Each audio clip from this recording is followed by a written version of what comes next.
Okay, I'll start a bit early because, quite honestly, with you, while I did do a lot of workout today, I I will not be able to sit on this chair forever, will I? I mean, I could, but I'd be in agony. Is that what you people want? Or do you want Fallout 4 and audiobook time? Welcome back to Empire of Dirt. And yes, I know you could have both. I am Lev, and I will be your humble servant for today. Servant being you will watch me bum around Boston and the Commonwealth for about 2 hours while we listen to a audiobook. The audiobook is of course The Legacy of Ashes, the history of the CIA. Well, hey, thank you so much for hitting our goal. Very much appreciate it. Now, now, now, just want to say this, of course, will be recorded and uploaded to YouTube. So if you're watching on YouTube, be sure to be following here live for all future episodes of Empire of Dirt and other ones too. And as for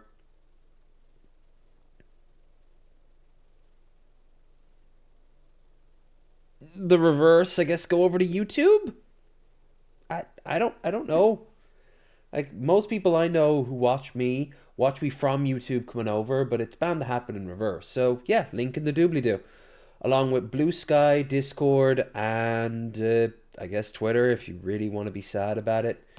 And yeah, throw me some bitty bits, follow, subscribe, and just have yourselves a fantastic time, all of you, every one of you.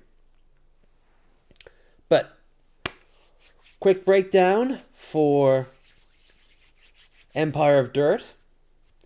I will be playing Fallout 4 until it's roughly 100%, while we listen to the rest of the Legacy of Ashes book, which is, we are currently close to 10 hours out of an 11 hour and 28 minutes. So an hour and a half to go on this part, and then we go over to part two. But I'm gonna go and boot up the book, and the game is already booted up, so let's just go into it. Without further ado. Hamilton stated categorically that he was not. In the spring of 1964, after years of crushing failures, Angleton sought redemption. He believed that if the CIA could break Nosenko, the master plot might be revealed and the Kennedy assassination solved. Helms framed the problem in congressional testimony declassified in 1998. Mr. Helms, if the information that Nosenko had provided about Oswald was true, then it led to a certain conclusion about Oswald and his relationship to the Soviet authorities.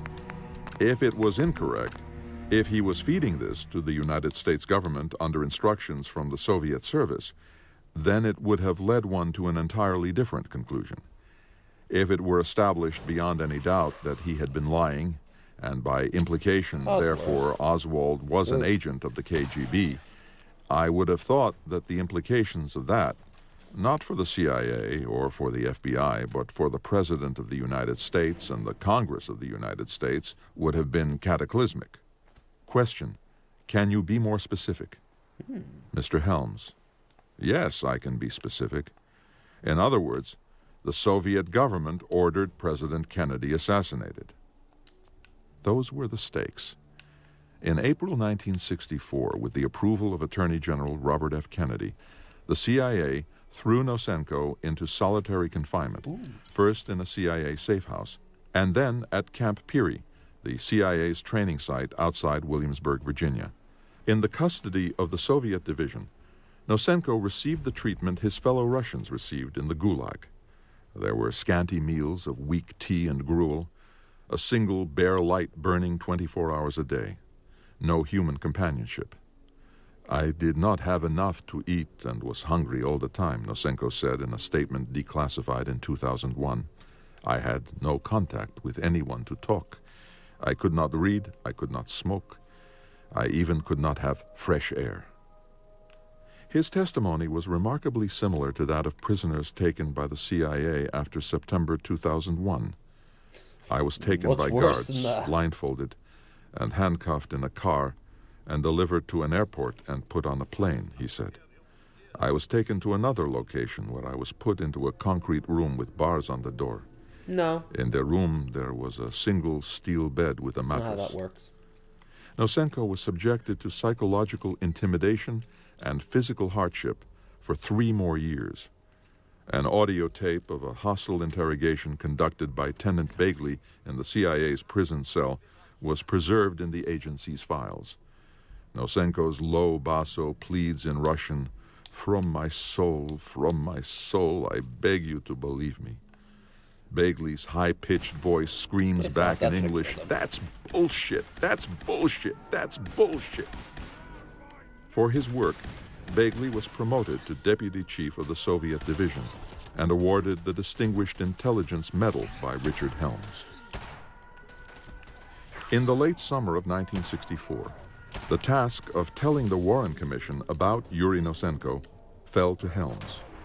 It was an excruciatingly delicate matter.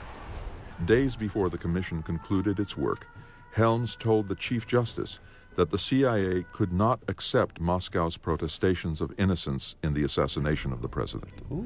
Earl Warren was not pleased by this last-minute development. The commission's final report never mentioned Nosenko's existence. Helms himself came to fear the Try that again. consequences of Nosenko's incarceration. "I recognized we couldn't keep him in durance vile as we had against the laws of the United States," he said. "Lord knows what would have happened if we had a comparable situation today, because the laws haven't been changed. And I don't know what you do with people like Nosenko." We sought guidance from the Justice Department at the time. It was clear that we were holding him in violation of the law, but what were we to do with him? Were we going to release him and then a year later have it said, "Well, you fellows should have had more sense than to do that. He was the whole key to who killed President Kennedy"?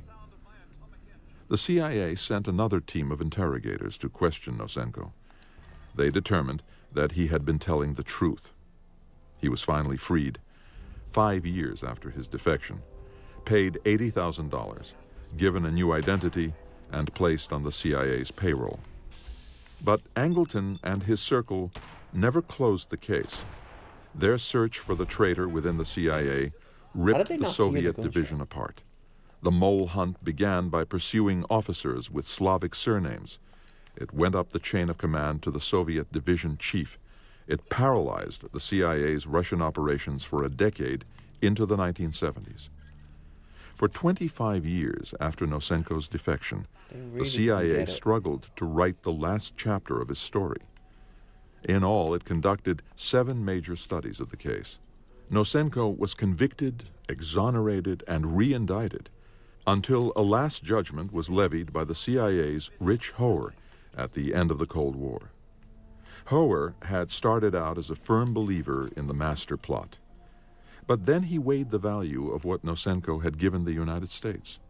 The Russian spy had identified or produced investigative leads on some 200 foreigners and 238 Americans in whom the KGB had displayed interest. He had fingered some 300 Soviet intelligence agents and overseas contacts, and roughly 2,000 KGB officers. He had pinpointed 52 hidden microphones that the Soviets had placed in the American embassy in Moscow. He had expanded the CIA's knowledge of how the Soviets sought to blackmail foreign diplomats and journalists. To believe in the master plot, it was necessary to take 4 things on faith. First, that Moscow would trade all that information to protect one mole. Second, that all communist defectors were agents of deception. Third, that the immense Soviet intelligence apparatus existed solely to mislead the United States. And last, that an impenetrable communist conspiracy lay behind the Kennedy assassination. For Richard Helms, the case remained an open book, until the day that the Soviet and Cuban intelligence services turned over their files, he said. It would never be laid to rest. Either the killing of John Kennedy was the work of a deranged drifter with a cheap rifle and a $7 scope, or the truth was more terrible. As Lyndon Johnson said toward the end of his presidency, Kennedy was trying to get to Castro, but Castro got to him first. 22. An ominous drift. The covert operations of the Kennedys haunted Lyndon Johnson all his life. He said over and over that Dallas was divine retribution for DM. We all got together and got a goddamn bunch of thugs, and we went in and assassinated him, he lamented. In his first year in office, coup after coup racked Saigon. A shadowy insurgency started killing Americans in Vietnam, and his fear that the CIA was an instrument of political murder festered and grew. Which it did. He now understood that Bobby Kennedy wielded great authority over covert operations. He saw him as a sworn rival for the presidency. At an Oval Office meeting with John McCone on December 13, 1963, Johnson asked bluntly if and when Kennedy would leave the government. McCone said that the Attorney General intended to stay on as Attorney General, but it was not clear to what extent the president wished him to become involved with intelligence work, NSC problems, counterinsurgency matters. The answer soon became clear. Bobby's days as the whip hand of the clandestine service were over. He departed 7 months later. On December 28th, McCone flew down to the LBJ Ranch in Texas for breakfast and a briefing after a trip to Saigon. The president immediately brought up his desire to change the image of the CIA from a cloak and dagger role, McCone recorded. The director could not have agreed more. The agency's only legal role was to gather, analyze, and report intelligence, McCone said, not to mount conspiracies to overthrow foreign states. Johnson said he was tired of a situation that had been built up that every time my name or the CIA's name was mentioned, it was associated with a dirty trick. But Lyndon Johnson lay awake at night, trying to decide whether to go all out in Vietnam or get out. Without American support, Saigon would fall. He did not want to plunge in with thousands of American troops. He could not be seen to pull out. The only path between war and diplomacy was covert action. Nobody can run the intelligence business. In early 1964, McCone and his new Saigon station chief, Pierre de Silva, had nothing but bad news for the president. McCone was extremely worried about the situation. He thought that the intelligence data on which we gauged the trend of the war was grossly in error. He warned the White House and the Congress that the Viet Cong are receiving substantial support from North Vietnam and possibly elsewhere, and this support can be increased.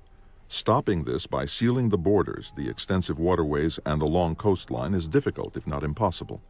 The VC appeal to the people of South Vietnam on political grounds has been effective, gained recruits for their armed forces, and neutralized resistance. Project Tiger, the Saigon Station's 2-year paramilitary program against North Vietnam, had ended in death and betrayal. Now the Pentagon proposed to begin again, in concert with the CIA. Its Operations Plan 34A was a year-long series of covert raids intended to convince Hanoi to give up its insurgency in South Vietnam and Laos. The centerpiece was another set of airborne operations to drop intelligence and commando teams into North Vietnam, along with maritime assaults along the coast. The raiders would be South Vietnamese Special Forces soldiers, supplemented by nationalist Chinese and South Korean commandos, all of them trained by the CIA. McCone had no confidence that the attacks would change Ho Chi Minh's mind. The president should be informed that this is not the greatest thing since peanut butter, he advised.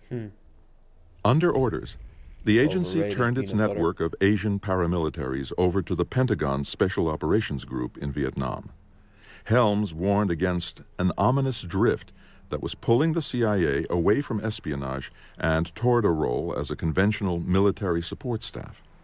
The agency's executive director, Lyman Kirkpatrick, foresaw the fragmentation and destruction of CIA, with the clandestine service being gobbled up by the Joint Chiefs of Staff. These were prophetic fears. This book is continued on Disc 9. Legacy of Ashes by Tim Weiner, continued. Disc 9. In March 1964, the President sent McCone and McNamara back to Saigon. The director returned to tell the President that the war was not going well. Mr. McNamara gave a very optimistic view that things were pretty good, McCone said in an oral history for the LBJ Presidential Library.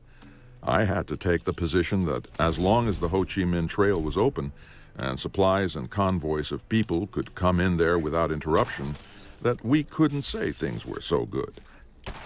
That was the beginning of the end of John McCone's career as Director of Central Intelligence. Lyndon Johnson closed the door to the Oval Office. Communication between the CIA and the President was limited to a twice-weekly written report on world events. The President read it at his leisure, if and when he wanted. On April 22nd, McCone told Bundy that he was highly dissatisfied over the fact that President Johnson did not get direct intelligence briefings from me, as was the custom with President Kennedy and had been the Eisenhower custom. A week later, McCone told LBJ that I was not seeing very much of him, and this disturbed me. So Johnson and McCone played 8 holes of golf together at the Burning Tree Country Club in May. But they did not have a substantial conversation until October. The President had been in office for 11 months before he asked McCone how big the CIA was, what it cost, and precisely how it could serve him. The director's advice was rarely heard and rarely heeded. Without the President's ear, he had no power. And without the power, the CIA began to drift into the dangerous middle passage of the 1960s. McCone's split with McNamara over Vietnam revealed a deeper political fissure. Under law, the Director of Central Intelligence was the chairman of the board of all American intelligence agencies. But the Pentagon had fought for 2 decades to make the director play second fiddle in the discordant band that people were now calling the intelligence community. For 6 years, the President's Board of Intelligence Advisors had suggested that the director should run the community and let a chief operating officer try to manage the CIA. Allen Dulles had adamantly resisted the idea and refused to pay attention to anything but covert action. McCone kept saying he wanted to get out of the cloak and dagger business. But in 1964, the CIA's clandestine service was consuming close to 2/3 of the agency's budget and 90% of McCone's time. He wanted to assert his statutory power over American intelligence. He needed authority commensurate with his responsibility. He never received it. The Pentagon undermined him at every turn. 3 major branches of American intelligence had grown up over the past decade. All 3 were under the director's titular leadership. That power existed only on paper. The director was supposed to oversee the National Security Agency, the increasingly gigantic global electronic eavesdropping arm of American intelligence. The NSA had been created by Truman in 1952 at the urging of Walter Beadle Smith after the crushing surprises of the Korean War. But the Secretary of Defense was in charge of its money and power. McNamara also controlled the new Defense Intelligence Agency, which he had created after the Bay of Pigs, with the intent of coordinating the jumble of information produced by the Army, the Navy, the Air Force, and the Marines. Then there was the National Reconnaissance Office, born in 1962 to build spy satellites. In the spring of 1964, Air Force generals tried to seize control of the billion-dollar-a-year program from the CIA. The power grab fractured the fragile Reconnaissance Office. I am just about ready to tell the Secretary of Defense and the President that they can take NRO and shove it, McCone thundered. I think the thing I should do is call up the President and tell him to get a new Director of Central Intelligence. The bureaucrats in the Pentagon are trying to screw things up so that nobody can run the intelligence business.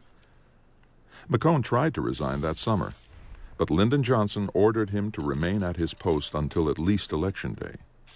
The war in Vietnam was now on in full, and the appearance of loyalty was utmost. Shooting at flying fish. The war was authorized by the Gulf of Tonkin Resolution, rammed through Congress after what the President and the Pentagon proclaimed was an unprovoked attack by North Vietnam on American ships in international waters on August 4th. The National Security Agency, which compiled and controlled the intelligence on the attack, insisted the evidence was ironclad. Robert McNamara swore to it. The Navy's official history of the Vietnam War calls it conclusive. It was not an honest mistake. The war in Vietnam began with political lies based on fake intelligence. Had the CIA been working as its charter intended, if McCone had fulfilled his duties under law as he saw them, the false reports might not have survived for more than a few hours. But the full truth did not come out until November 2005 in a highly detailed confession released by the National Security Agency. In July 1964, the Pentagon and the CIA determined that the O-Plan 34A overland attacks begun 6 months before had been a series of pointless pinpricks, just as McCone had warned. The United States stepped up commando raids at sea under the leadership of the CIA's Tucker Gugelman, a battle-scarred Marine who many years later became the last American to die in the war in Vietnam. To bolster his forces, Washington increased its surveillance on the North. The Navy had started a program of eavesdropping on encoded enemy communications. The technical term is signals intelligence, or SIGINT, under an operation codenamed DeSoto. Those missions began inside a black box the size of a cargo container, lashed to the deck of a destroyer off the coast of Vietnam. Inside each one were antennas and monitors operated by at least a dozen officers of the Naval Security Group. They listened in on North Vietnamese military chatter, and the data they collected was decrypted and translated by the National Security Agency. The Joint Chiefs of Staff sent the USS Maddox under the command of Captain John Herrick on a DeSoto mission with orders to stimulate and record North Vietnam's reactions to the commando raids. The Maddox had orders to stay 8 nautical miles off the mainland and 4 knots off the coastal islands of North Vietnam in the Gulf of Tonkin. The United States did not recognize the international 12-mile limit in Vietnam. On the last night of July and the first night of August 1964, the Maddox monitored an O-Plan 34A attack on Han Mai Island off the central coast of North Vietnam in the Gulf of Tonkin. It tracked the North's counterattack, watching Soviet-made patrol boats armed with torpedoes and machine guns gathering off the island. On the afternoon of August 2nd, the Maddox detected 3 of the boats approaching. Captain Herrick sent a flash message to fellow commanders of the 7th Fleet. He would fire on them if necessary. He requested help from the destroyer Turner Joy and the fighter jets of the carrier Ticonderoga. Shortly after 3 p.m., the Maddox fired 3 times at the North Vietnamese patrol boats. The shots were never reported or acknowledged by the Pentagon or the White House. They maintained that the Communists shot first. The Maddox was still firing when 4 Navy F-8E jets blasted the patrol boats, killing 4 sailors, heavily damaging 2 of the ships, and winging the 3rd. Their Communist captains fled and hid in coastal inlets, awaiting orders from Haiphong. The Maddox had sustained 1 bullet hole from a machine gun. On August 3rd, President Johnson proclaimed that American patrols would continue in the Gulf of Tonkin, and the State Department announced that it had sent its first-ever diplomatic note to Hanoi warning of the grave consequences of further unprovoked military action. At that hour, another provocative O-Plan 34A maritime mission was dispatched to sabotage a radar station off the North Vietnamese coast on the island of Hanmat. Then, on the stormy night of August 4th, the American captains of the destroyers, the commanders of the 7th Fleet, and their leaders in the Pentagon all received an urgent alert from onshore SIGINT operators. The 3 North Vietnamese patrol boats encountered off Han Mai Island on August 2nd were returning. In Washington, Robert McNamara called the president. At 10 p.m. in the Gulf of Tonkin, 10 a.m. in Washington, the American destroyers sent a flash message that they were under attack. The radar and sonar operators aboard the Maddox and the Turner Joy reported seeing ghostly blotches in the night. Their captains opened fire. The NSA report, declassified in 2005, described how the 2 destroyers gyrated wildly in the dark waters of the Gulf of Tonkin, the Turner Joy firing over 300 rounds madly, both ships taking furious evasive maneuvers. It was this high-speed gyrating by the American warships through the waters that created all the additional sonar reports of more torpedoes. They had been firing at their own shadows. The president immediately ordered an airstrike against North Vietnamese naval bases to begin that night. Within an hour, Captain Herrick reported, "Entire action leaves many doubts." 90 minutes later, those doubts vanished in Washington. The NSA told the Secretary of Defense and the President of the United States that it had intercepted a North Vietnamese naval communique reading, "Sacrificed 2 ships and all the rest are okay." But after the American airstrikes against North Vietnam had begun, the NSA reviewed the day's communications intercepts. There was nothing. Every SIGINT eavesdropper in South Vietnam and the Philippines looked again. Nothing. The NSA re-examined the intercept it had handed to the president, double-checking the translation and the timestamp on the original message. Upon review, the message actually read, "We sacrificed 2 comrades, but all are brave." The message had been composed either immediately before or at the moment when the Maddox and the Turner Joy opened fire on August 4th. Okay. It was not about what had happened that night. It was about the first clash 2 nights earlier on August 2nd. The NSA buried this salient fact. It told no one. Its analysts and linguists looked a 3rd time, and a 4th time at the timestamp. Everyone, even the doubters, decided to stay silent. The NSA's leadership put together 5 separate after-action reports and summaries between August 5th and August 7th. Then it composed a formal chronology, the official version of the truth, the last word on what happened out in the Gulf of Tonkin, the history to be preserved for future generations of intelligence analysts and military commanders. In the process, someone at the NSA destroyed the smoking gun, the intercept that McNamara had shown to the president.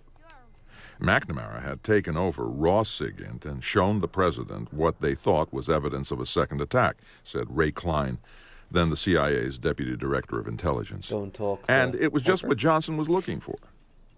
In a rational world, it would have been the CIA's task to take a hard look at the SIGINT from the Gulf of Tonkin and issue an independent interpretation of its meaning.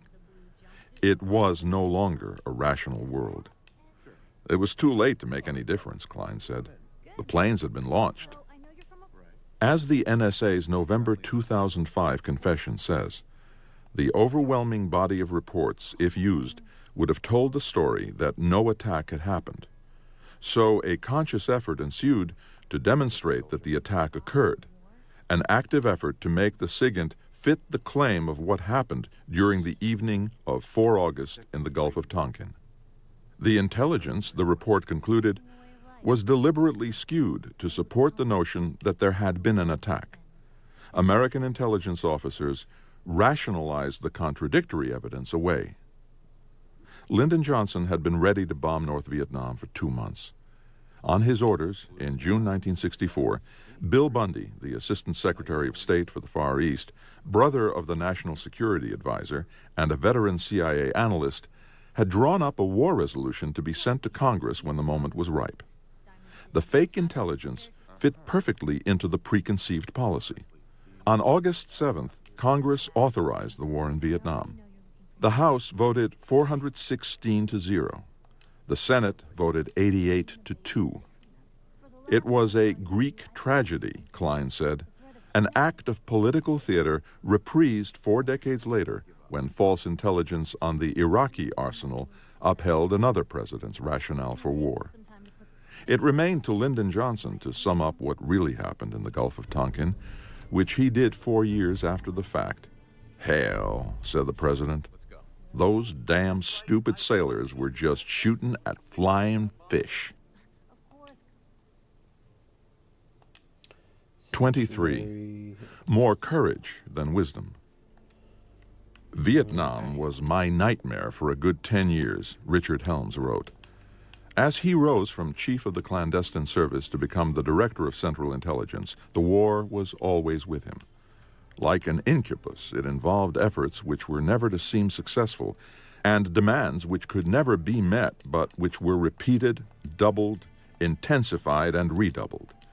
We tried every operational approach in the book and committed our most experienced field operatives to the effort to get inside the government in Hanoi, Helms recounted. Within the agency, our failure to penetrate the North Vietnamese government was the single most frustrating aspect of those years. We could not determine what was going on at the highest levels of Ho's government, nor could we learn how policy was made or who was making it. At the root of this failure of intelligence was our national ignorance of Vietnamese history, society, and language, he said. We did not choose to know, so we did not know how much we did not know. The great sadness, Helms said in an oral history recorded for the LBJ Library, was our ignorance, or innocence if you like, which led us to misassess, not comprehend, and make a lot of wrong decisions. Lyndon Johnson also had a recurring dream about Vietnam.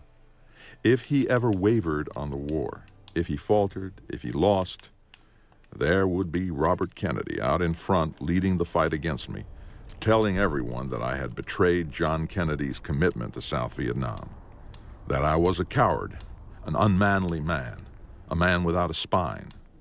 Oh, I could see it coming all right.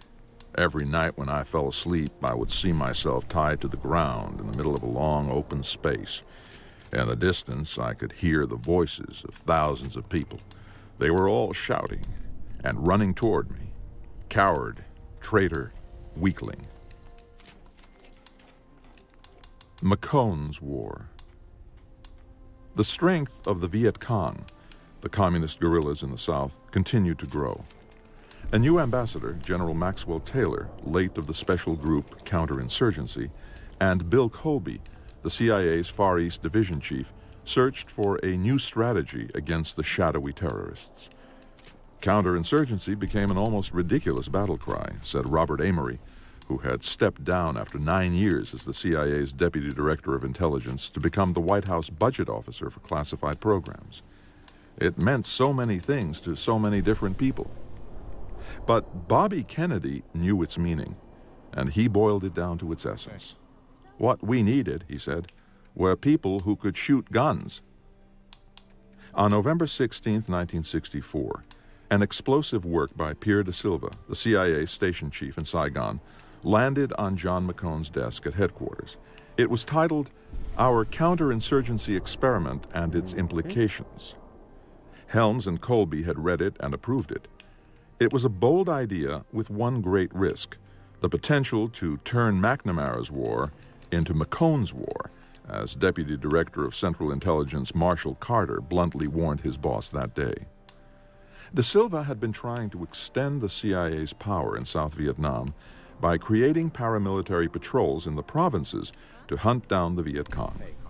Working with the Interior Minister and the Chief of the National Police, De Silva bought an estate in the northeast corner of South Vietnam from a crooked labor union kingpin and began offering a crash course in counterinsurgency for civilians. In the first week of November 1964, as Americans were electing President Johnson to a full term, De Silva had flown up to inspect his fledgling project. His officers had trained 3 teams of 40 Vietnamese recruits who had reported killing 167 Viet Cong while losing only 6 of their own. Now De Silva wanted to fly 5,000 South Vietnamese citizens up to the estate from all over the country for a 3-month education in military and political tactics taught by CIA officers and American military advisors. They would return home, in De Silva's words, as counter-terror teams, and they would kill the Viet Cong. John McCone had a lot of faith in Pierre De Silva, and he gave his approval. But he felt it was a losing battle. The day after De Silva's memo arrived, McCone walked into the White House and for the second time tendered his resignation to President Johnson. He offered a choice of qualified successors and begged to take his leave. Once again, not for the last time, the president ignored the director of Central Intelligence. McCone stayed on while the crises confronting him piled up. He believed, as did the presidents he served, in the domino theory. He told the future president, Representative Gerald R. Ford, that if South Vietnam fell to the communists, Laos and Cambodia would certainly go, followed by Thailand, Indonesia, Malaysia, and eventually the Philippines, Which is not would how have that a worked. vast effect on the Middle East, Africa, and Latin America. He did not think the CIA was equipped to fight insurgents and terrorists, and he feared that the VC may be the wave of the future. He was quite certain that the CIA was incapable of combating the Viet Cong. De Silva later mourned the agency's blindness to the enemy and its strategy. In the villages, the Viet Cong use of terror was purposeful, precise, and frightful to behold, he wrote. The peasants would feed them, recruit for them, conceal them, and provide them with all the intelligence the Viet Cong needed. Then, at the end of 1964, the VC took the war to the capital. The Viet Cong use of terror within the city of Saigon was frequent, sometimes random and sometimes carefully planned and executed, De Silva wrote. Secretary of Defense McNamara just missed being hit by a roadside bomb planted on the highway to the city from the airport. A car bomb destroyed the bachelor officers' quarters in Saigon on Christmas Eve, 1964. Slowly, the losses mounted as suicide bombers and sappers struck at will. At 2 a.m. on February 7, 1965, the Viet Cong attacked an American base in Pleiku, the central highlands of Vietnam. 8 Americans died. When the firefight was over, the Americans searched the body of one of the Viet Cong attackers and found a very precise map of the base in his pack. We had more weapons and bigger ones, but they had more spies and better ones. It was a decisive difference. 4 days later, Lyndon Johnson lashed out. Dumb bombs, cluster bombs, and napalm bombs fell on Vietnam. The White House sent an urgent message to Saigon seeking the CIA's best estimate of the situation. George W. Allen, the most experienced Vietnam intelligence analyst at the Saigon station, said the enemy would not be deterred by bombs. It was growing stronger. Its will was unbroken. But Ambassador Maxwell Taylor went over the report line by line, methodically deleting each pessimistic paragraph before sending it on to the president. The CIA's men in Saigon took note that bad news was not welcome. The corruption of intelligence at the hands of political generals, civilian commanders, and the agency itself continued. There would not be a truly influential report from the CIA to the president on the subject of the war for 3 more years. On March 8th, the Marines landed in Da Nang in full battle dress. Beautiful girls met them with garlands. In Hanoi, Ho Chi Minh prepared his own reception. On March 30th, Pierre De Silva was in his second-floor office in the CIA station in Saigon, catty-corner to the embassy, talking on the telephone with one of his officers and staring out the window at a man pushing an old gray Peugeot sedan up the street. De Silva looked down at the driver's seat and saw a detonator burning down. My world turned to glue in slow motion as my mind told me this car was a bomb, De Silva remembered. With the phone still in my hand and without conscious thought, I began falling away from the window and turned as I fell. but I was only halfway to the floor when the car exploded. Flying glass and shards of metal slashed De Silva's eyes and ears and throat. The blast killed at least 20 people in the street and De Silva's 22-year-old secretary. 2 CIA officers inside the station were permanently blinded. 60 other CIA and embassy personnel were injured. George Allen suffered multiple contusions, cuts, and a concussion. De Silva lost the vision in his left eye. Doctors pumped him full of painkillers, swaddled his head in gauze, and told him he might go completely blind if he stayed on in Saigon. The president wondered how to fight an enemy he could not see. There must be somebody out there that's got enough brains to figure out some way that we can find some special targets to hit on, Johnson demanded as night fell in Saigon. He decided to pour thousands more troops into battle and ratchet up the bombing campaign. He never once consulted the Director of Central Intelligence.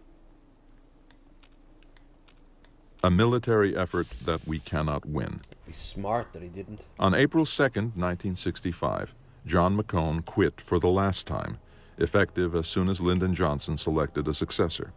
He delivered a fateful prediction for the president. With the passage of each day and each week, we can expect increasing pressure to stop the bombing, he said. This will come from various elements of the American public, from the press, the United Nations, and world opinion. Therefore, time will run against us in this operation, and I think the North Vietnamese are counting on this.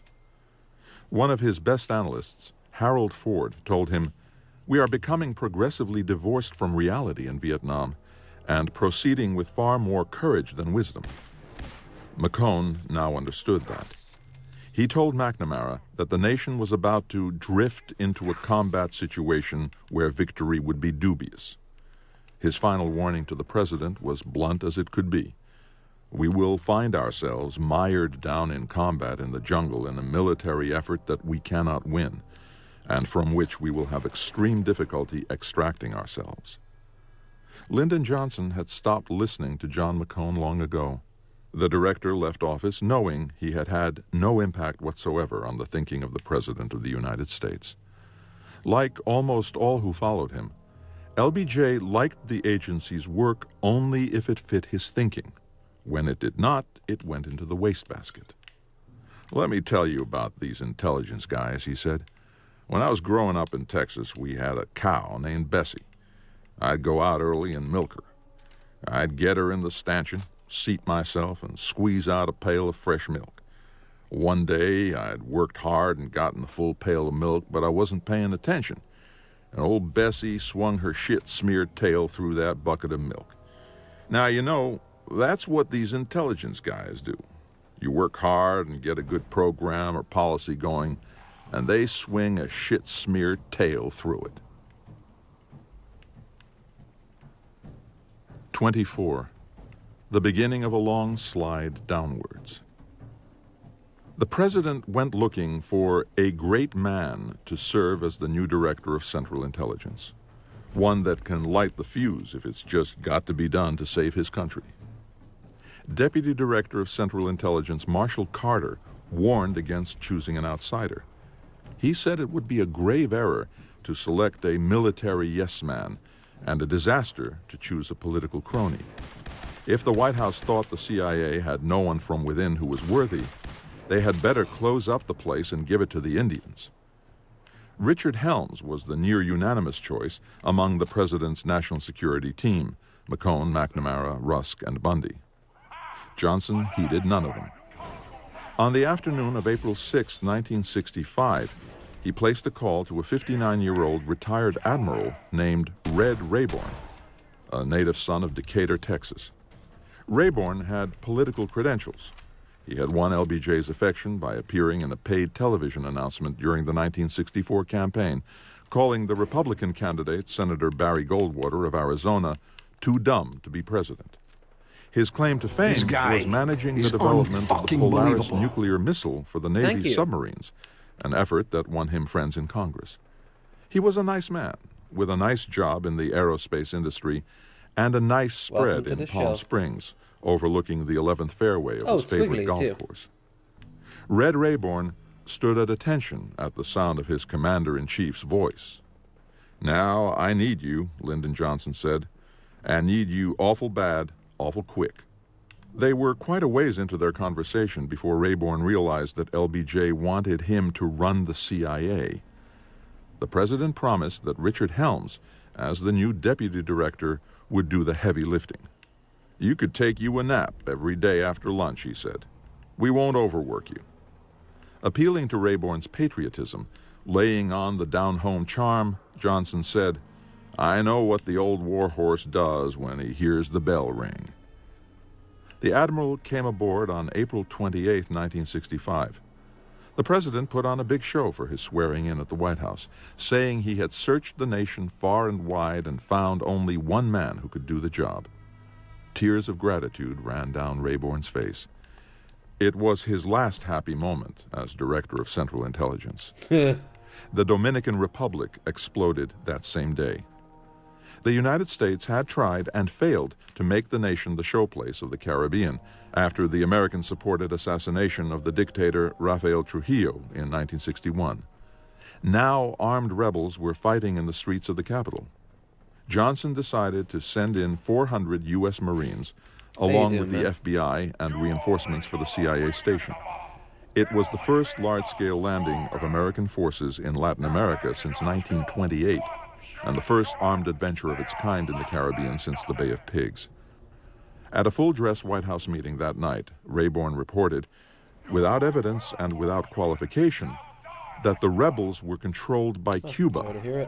"In my opinion, this is a real struggle mounted by Mr. Castro," Rayborn said the next morning in a phone conversation with the president.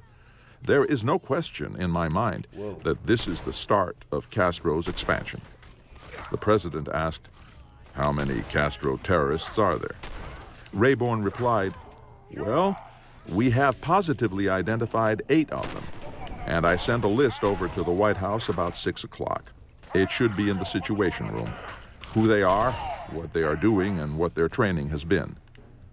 The list of the 8 Castro terrorists appeared in a CIA memorandum which read, "There is no evidence that the Castro regime is directly involved in the current insurrection." The president hung up the phone and decided to send 1,000 more Marines to the Dominican Republic. Had there been any warning of the crisis from the CIA? The president asked his national security advisor that morning. "There was nothing," Bundy replied. "Our CIA says this is a completely led Castro operation," the president told his personal lawyer, Abe Fortas, as 2,500 Army paratroopers landed in the Dominican Republic on April 30th. "They say it is. Their people on the inside tell us. There ain't no doubt about this being Castro now. They are moving other places in the hemisphere. It may be part of a whole communistic pattern tied in with Vietnam. The worst domestic political disaster we could suffer would be for Castro to take over." The president prepared to send 6,500 more American soldiers to Santo Domingo. But McNamara mistrusted what Rayborn was telling the president. "You don't think CIA can document it?" Johnson asked the Secretary of Defense.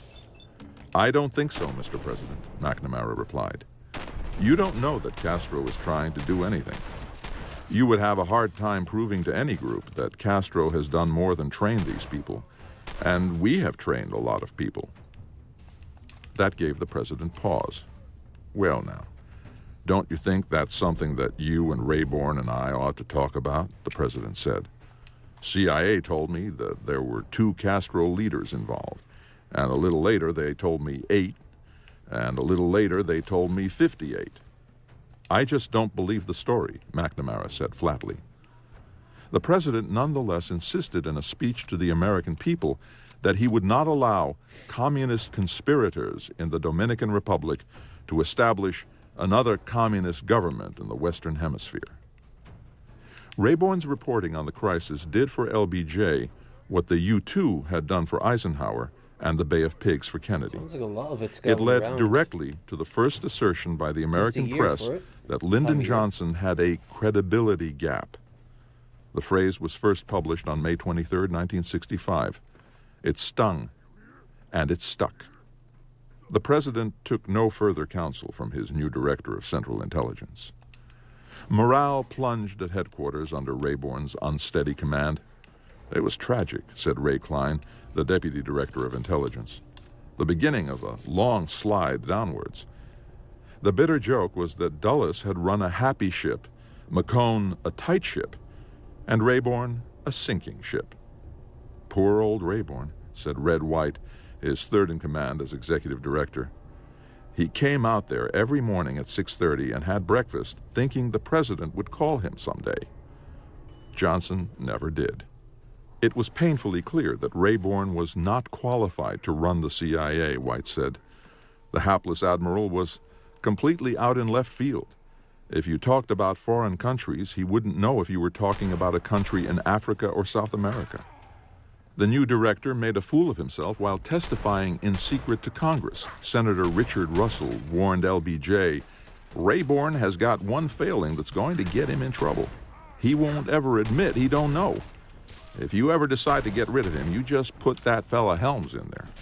He got more sense than any of them. Richard Helms ran the CIA, while Rayborn fumbled and flailed. He had 3 major covert action campaigns to fight that year. Each one had been started by President Eisenhower, then strengthened by President Kennedy, and now was central to LBJ's quest to win the war in Southeast Asia.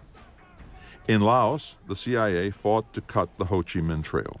In Thailand, it set out to fix the elections. In Indonesia, it provided secret support for leaders who massacred countless communists. All 3 nations were dominoes to the presidents who ordered the CIA to keep them in line, fearing that if one fell, Vietnam would fall. On July 2nd, LBJ called Eisenhower for advice on escalating the war. The American death toll in Vietnam stood at 446. The 9th junta since the assassination of President Diem had just seized power, led by Nguyen Cao Ky, a pilot who had dropped paramilitary agents to their death on CIA missions, and by Nguyen Van Thieu, a general who later assumed the presidency. Ky was vicious, Thieu corrupt. Together, they were the public face of democracy in South Vietnam. Do you think that we can really beat the Viet Cong out there? The president asked. Victory depended entirely on good intelligence, Eisenhower replied. And this is the hardest thing. A sacred war. Laos started out as an intelligence war. Under accords signed by the superpowers and their allies, all foreign fighters were supposed to leave the country. The newly arrived American ambassador, William Sullivan, had helped negotiate the accords himself. But Hanoi kept thousands of troops in the north, bolstering the communist forces, the Pathet Lao, and the CIA had its spies and shadow soldiers everywhere else in Laos. Station chiefs and their officers had orders to fight a war in secret, defying diplomatic niceties and the military facts on the ground. In the summer of 1965, as Lyndon Johnson sent tens of thousands of American troops to Vietnam, the war in Laos was being run by about 30 CIA officers. Backed by military supplies flown in by agency pilots, they armed the Hmong tribesmen who served as guerrilla fighters, traveled to the edges of the Ho Chi Minh Trail, and oversaw Thai commandos trained by the CIA's Bill Lair. Lair ran the war in Laos from a secret compound inside a base at Udorn, built by the CIA and the Pentagon just across the Mekong River in Thailand. He was 40, and he had been working for the CIA in Southeast Asia for 14 years. His forebears had lived in Texas since the Alamo, but he was married to a Thai woman, ate sticky rice with hot peppers, and drank Hmong firewater. When things went wrong in Laos, he locked the facts in his safe. When his fellow CIA officers died in battle, he kept their fates classified. The war was supposed to be as invisible as possible, Lair said. The idea then was to keep that secret because at the time we went in there, we didn't have no idea in the long range what the U.S. was going to do. Once they got started on this tactic of keeping it secret, it's pretty hard to change it. The CIA officer who fought hardest in Laos was Anthony Poshepny, known to all as Tony Po. In 1965, he too was 40 years old. Wounded in battle as a teenage Marine at Iwo Jima, a veteran of the CIA's paramilitary missions in the Korean War, he was one of the 5 CIA officers who fled the island of Sumatra by submarine in 1958 as the coup in Indonesia collapsed. Po lived at the CIA's base in the Long Tien Valley of central Laos, close to 100 miles north of the capital. With a bottle of scotch or Hmong rice whiskey his constant companion, Tony Po was the field commander of the secret war, walking point on the highland trails and valley paths with his Hmong and Thai troops. He had gone completely native and more than a little crazy. "He did all these damn bizarre things," Lair said. "I knew if you shipped Tony home, he wouldn't last 5 minutes in the hallways back there. He'd be out of the agency. But within the agency, you had a lot of those guys who admired him because they never were close to it, see? And he had done some good things. The big wheels at the agency all knew exactly what was happening, too, and they didn't say a damn word." Po told his grunts to cut off the ears of the men they killed as proof of their victories in battle. He collected them in a green cellophane bag, and in the summer of 1965, he brought them to the CIA station in Vientiane and dumped them on the deputy chief's desk. Jim Lilly was the unfortunate recipient. If Tony Po wanted to shock the new Ivy League big shot, he succeeded. Lilly had signed up with the CIA fresh out of Yale in 1951. He joined the Far East Division and spent the Korean War dropping agents into China and being swindled by Chinese nationalists. He would go on to serve in Beijing, first as the station chief, then as the American ambassador. In May 1965, Lilly landed in Laos as deputy chief of station, and when his boss burned out, he became the acting chief. He focused on political warfare in the capital. "The CIA's cash flowed in as part of our nation-building effort," he said, "and we pumped a relatively large amount of money to politicians who would listen to our advice." The results of the next election for the National Assembly in Laos would show 54 of 57 seats controlled by the CIA's chosen leaders. But Vientiane was a hard post. "We saw some of our young guys killed in helicopter crashes," Lilly remembered. "We had coups d'etat, floods, and all kinds of things to deal with. We saw some of our people crack up who could no longer take it." The normal problems of red-blooded Americans posted in a tropical war zone, sex, alcohol, madness, multiplied in Vientiane, most often at a nightclub called the White Rose. Lilly recalled the day that one of our senior CIA officers briefed a visiting congressional delegation on the secret war upcountry. That evening, the delegation was taken to the White Rose for exposure to nightlife in Vientiane. Members of the delegation saw a large American man, stark naked on the floor of the bar, yelling, "I want it now." A hostess lifted up her skirt and sat on his face. It was the same officer who had briefed the delegation earlier in the day. The CIA station fought to identify communist targets in Laos, to pinpoint the footpaths that wove together into the Ho Chi Minh Trail, and to hunt the enemy. "We tried to set up tribal teams," Lilly said. "They would report very high statistics of North Vietnamese killed, which I think were in part fabricated. They also spotted targets for American bombing missions. 4 times in 1965, the Americans destroyed innocent civilian targets in Laos, once bombing a friendly village that Ambassador Sullivan had blessed with a goodwill visit the day before. Jesus. The bombing run had been called in by Bill Lair, who was trying to rescue a CIA pilot who had touched down in a hot landing zone and was captured by the Pathet Lao. The bombs fell 20 miles from their intended target. The pilot, Ernie Brace, spent 8 years as a prisoner of war in the Hanoi Hilton. In June 1965, one of Vang Pao's best officers was killed by ground fire while standing in the open door of a helicopter trying to find a downed American pilot 40 miles inside North Vietnam. In August, an Air America helicopter crashed into the Mekong River outside Vientiane, killing Louis Ojibwe, the CIA's base chief in northwest Laos, and a Lao army colonel who worked with him. The agency brass carved a star honoring Ojibwe into the marble entryway at CIA headquarters. In October, another chopper went down in the jungle near the Cambodian border, killing Mike Jewell and Mike Maloney, two young sons of prominent CIA officers. Two more stars were hewn. The CIA's war in Laos had started small, with a great effervescence, a sense that we had finally found people who would fight the communists and occasionally defeat them in guerrilla warfare, Lilly said. It was a sacred war, a good war. Then the CIA outpost at Long Tieng started to sprawl. New roads, warehouses, barracks, trucks, jeeps, bulldozers, a bigger airstrip, more flights, more firepower, more air support. The Hmong stopped farming when rice started falling out of the sky from CIA planes. We increased our personnel, doubling or tripling it, Lilly said. The newly arriving CIA officers really looked at Laos as a paramilitary problem. They really had no grounding in the overall situation. It became a little more like Vietnam, and that's when the situation began to slip away from us.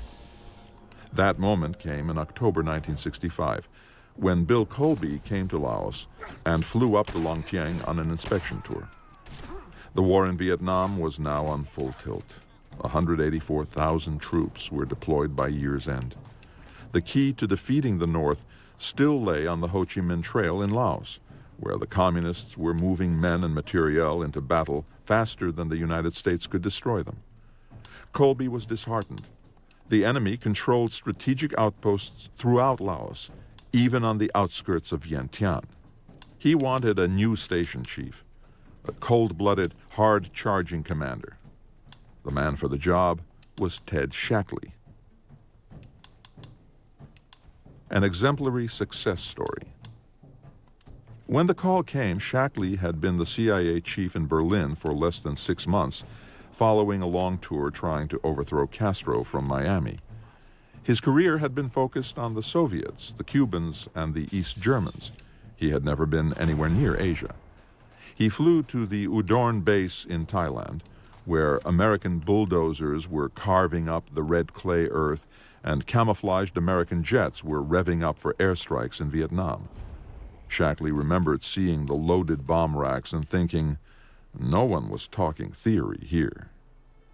He wanted to take the war to the enemy, and he wanted instant results. He started building an empire in the jungle, with Jim Lilly as his deputy chief. They became close friends. Lilly's portrait of the man, ambitious, tough-minded, and ruthless, is telling. What he was determined to do was to build up the station in Laos and play a critical role in the Vietnam War by hitting the Ho Chi Minh Trail, Lilly said. He brought in the paramilitary assets that he had to bear on this key target. He didn't just sit around. He wanted to win wars. Shackley brought in men he trusted from the Miami station and the Berlin base and told them to go out into the provinces, form village militias, and send them out to fight. The militias started out by spying on the Ho Chi Minh Trail and wound up in combat. He opened up new CIA bases all over Laos. The number of CIA officers working for him grew more than sevenfold, from 30 to 250. The Lao paramilitary forces under his command doubled to 40,000 men.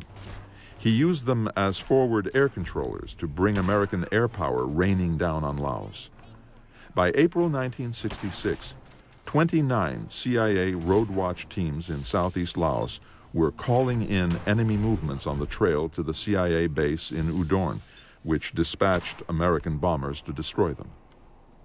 The U.S. Air Force started pounding the jungles of Laos into wasteland.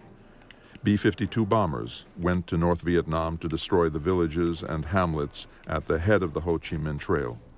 The Army and the Navy sent commandos to try to break the spine of the trail as it curved back into the south. Shackley tallied the damage and the body counts.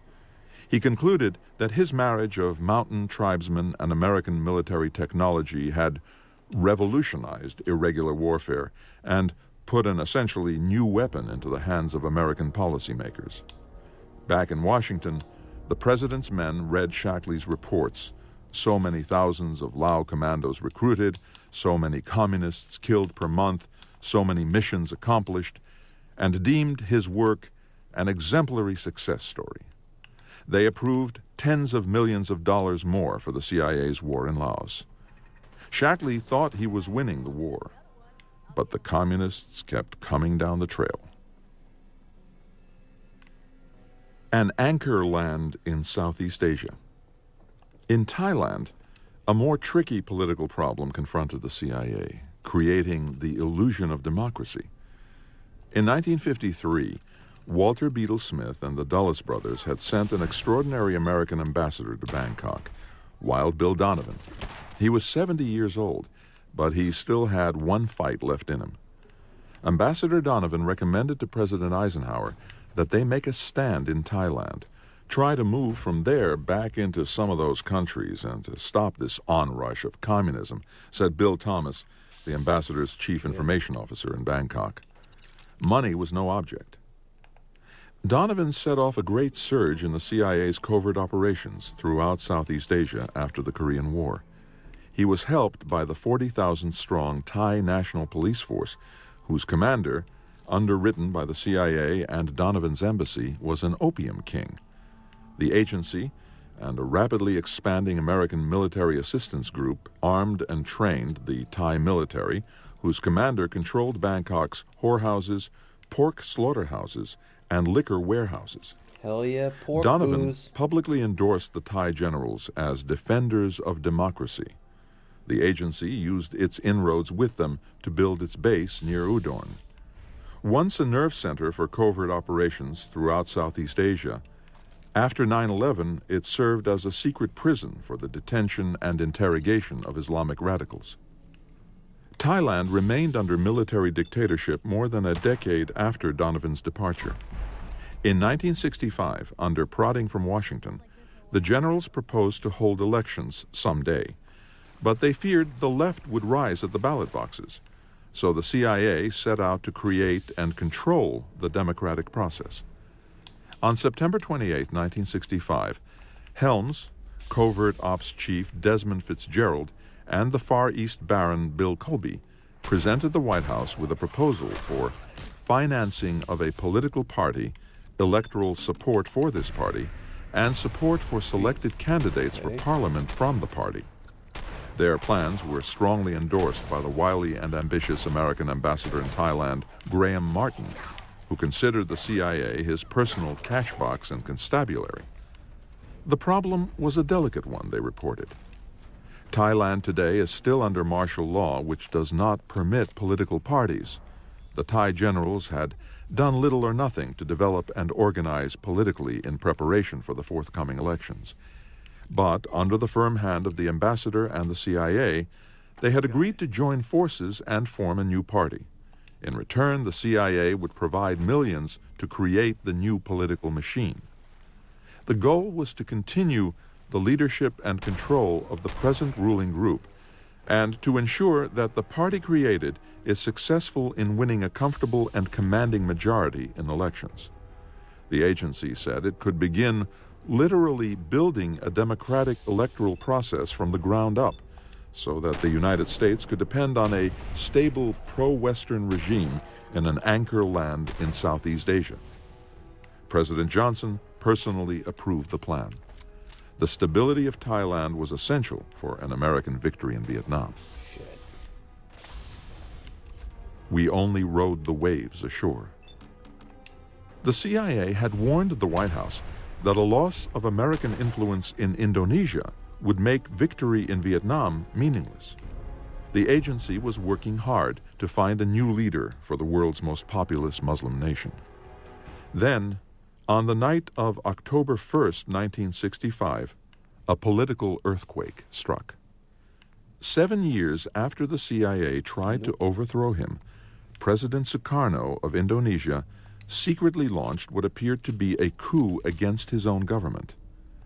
After 2 decades in power, Sukarno, his health and his judgment failing, had sought to shore up his rule by allying himself with the Indonesian Communist Party, the PKI.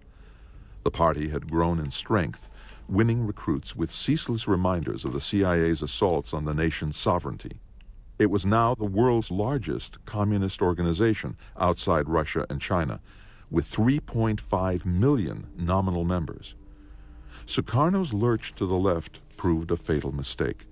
At least 5 generals were assassinated that night, including the Army Chief of Staff. The state-run radio announced that a revolutionary council had taken over to protect the president and the nation from the CIA. The station in Jakarta had few friends within the army or the government. It had precisely one well-situated agent, Adam Malik, a 48-year-old disillusioned ex-Marxist who had served as Sukarno's ambassador to Moscow and his minister of trade. After a permanent falling out with his president in 1964, Malik had met up with the CIA's Clyde McAvoy at a Jakarta safe house. McAvoy was the covert operator who a decade before had helped recruit the future Prime Minister of Japan, and he had come to Indonesia with orders to penetrate the PKI and the Sukarno government. "I recruited and ran Adam Malik," McAvoy said in an interview in 2005. "He was the highest-ranking Indonesian we ever recruited." A mutual friend had introduced them, vouching for McAvoy. The go-between was a Japanese businessman in Jakarta and a former member of Japan's Communist Party. After Malik's recruitment, the CIA won approval for a stepped-up program of covert action to drive a political wedge between the left and the right in Indonesia.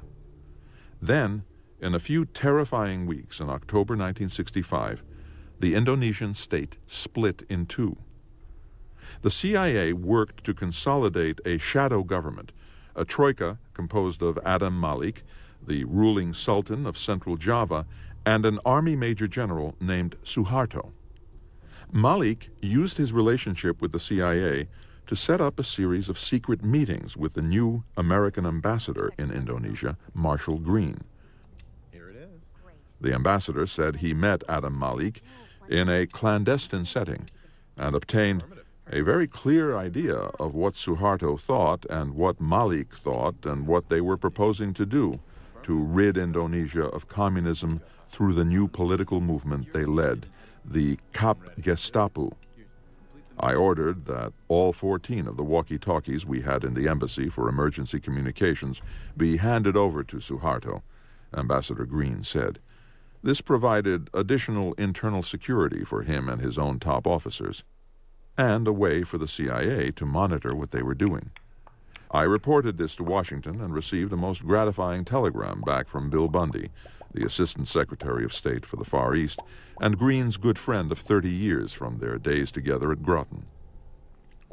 In mid-October 1965, Malik sent an aide to the home of the American Embassy's senior political officer, Bob Martins, who had served in Moscow while Malik was the Indonesian envoy. Martins gave the emissary an unclassified list of 67 PKI leaders, a roster he had compiled out of communist press clippings. It was certainly not a death list, Martins said. It was a means for the non-communists that were basically fighting for their lives. Remember, the outcome of a life-and-death struggle between the communists and non-communists was still in doubt, to know the organization of the other side. 2 weeks later, Ambassador Green and the CIA station chief in Jakarta, Hugh Tovar, began receiving second-hand reports of killings and atrocities in eastern and central Java, where thousands of people were being slaughtered by civilian shock troops with the blessings of General Suharto. McGeorge Bundy and his brother Bill resolved that Suharto and the Kap Gestapo deserved American support. Ambassador Green warned them that the aid could not come through the Pentagon or the State Department. It could not be successfully concealed. The political risks were too great. The 3 old Grotonians, the ambassador, the national security advisor, and the assistant secretary of state for the Far East, agreed that the money had to be handled by the CIA. They agreed to support the Indonesian army in the form of $500,000 of medical supplies to be shipped through the CIA, with the understanding that the army would sell the goods for cash and provisionally approved a shipment of sophisticated communications equipment to Indonesian army leaders. Ambassador Green, after conferring with the CIA's Hugh Tovar, sent a cable to Bill Bundy recommending a substantial payment for Adam Malik. This is to confirm my earlier concurrence that we provide Malik with 50 million rupiahs, roughly $10,000, for the activities of the Kap Gestapo movement. Jesus, 10 This grand army-inspired to set but up a civilian-staffed action group is still carrying burden of current repressive efforts. Hell yeah. Our willingness to assist him in this manner will, I think, represent in Malik's mind our endorsement of his present role in the Army's anti-PKI efforts and will promote good cooperating relations between him and the Army. The chances of detection or subsequent revelation of our support in this instance are as minimal as any black bag operation can be. A great wave of violence began rising in Indonesia. General Suharto and the Kap Gestapo massacred a multitude. Ambassador Green later told Vice President Hubert H. Humphrey in a conversation at the Vice President's office in the U.S. Capitol that 300,000 to 400,000 people were slain in a bloodbath. The Vice President mentioned that he had known Adam Malik for many years, and the ambassador praised him as one of the cleverest men he had ever met. Malik was installed as foreign minister, and he was invited to spend 20 minutes with the President of the United States in the Oval Office. They spent most of their time talking about Vietnam. At the end of their discussion, Lyndon Johnson said he was watching developments in Indonesia with the greatest interest, Loading. and he extended his best wishes to Malik and Suharto. With the backing of the United States, Malik later served as the President of the General Assembly of the United Nations. Ambassador Green revised his guess of the death toll in Indonesia in a secret session of the Senate Foreign Relations Committee. "I think we would up that estimate to perhaps close to 500,000 people," he said in testimony declassified in March 2007. "Of course, nobody knows. We merely judge it by whole villages that have been depopulated." Oh, yeah. The chairman, Senator J. William Sounds like a Fulbright stand-up of guy. Arkansas, put the next question simply and directly. "We were involved in the coup?" he asked. "No, sir," said Ambassador Green. "Were we involved in the previous attempt at a coup?" said the senator. "No," said the ambassador. "I don't think so." "CIA played no part in it?" asked Fulbright. "You mean 1958?" said Green. The agency had run that coup, of course, from the bungled beginning to the bitter end. "I am afraid I cannot answer," the ambassador said. "I don't know for sure what happened." A perilous moment, veering close to the edge of a disastrous operation and its deadly consequences, but the senator let it pass. "You don't know whether the CIA was involved or not," Fulbright said. "And we were not involved in this coup." "No, sir," said the ambassador. "Definitely not." More than 1 million political prisoners were jailed by the new regime. Some stayed in prison for decades. Some died there. Indonesia remained a military dictatorship for the rest of the Cold War. The consequences of the repression resound to this day. The United States has denied for 40 years that it had anything to do with the slaughter carried out in the name of anti-communism in Indonesia. "We didn't create the waves," said Marshal Green. "We only rode the waves ashore." Genuinely and deeply troubled. 20 years earlier, Frank Wisner and Richard Helms had left Berlin together and flown to Washington, wondering if there would ever be a Central Intelligence Agency. Both had risen to lead the clandestine service. Now one was about to attain the pinnacle of power. The other had fallen into the abyss. For months on end, Frank Wisner had been brooding in his lovely house in Georgetown, drinking from cut-glass tumblers filled with whiskey in a dark despair. Among the CIA's more closely held secrets was that one of its founding fathers had been in and out of the madhouse for years. Wisner had been removed as chief of station in London and forced to retire after his mental illness overtook him once again in 1962. He had been raving about Adolf Hitler, seeing things, hearing voices. He knew he would never be well. On October 29, 1965, Wisner had a date to go hunting at his estate on the eastern shore of Maryland with an old CIA friend, Joe Bryan. That afternoon, Wisner went up to his country house, took down a shotgun, and blew off his head. Jeez. He was 56 years old. His funeral at the National Cathedral was magnificent. He is buried in Arlington National Cemetery, and his gravestone says, Lieutenant, United States Navy. The Cold War esprit de corps was starting to erode. Only a few weeks after Wisner was laid to rest, Ray Klein, the Deputy Director of Intelligence, went to Clark Clifford, the chairman of the President's Intelligence Advisory Board, and cut Red Rayborn's throat.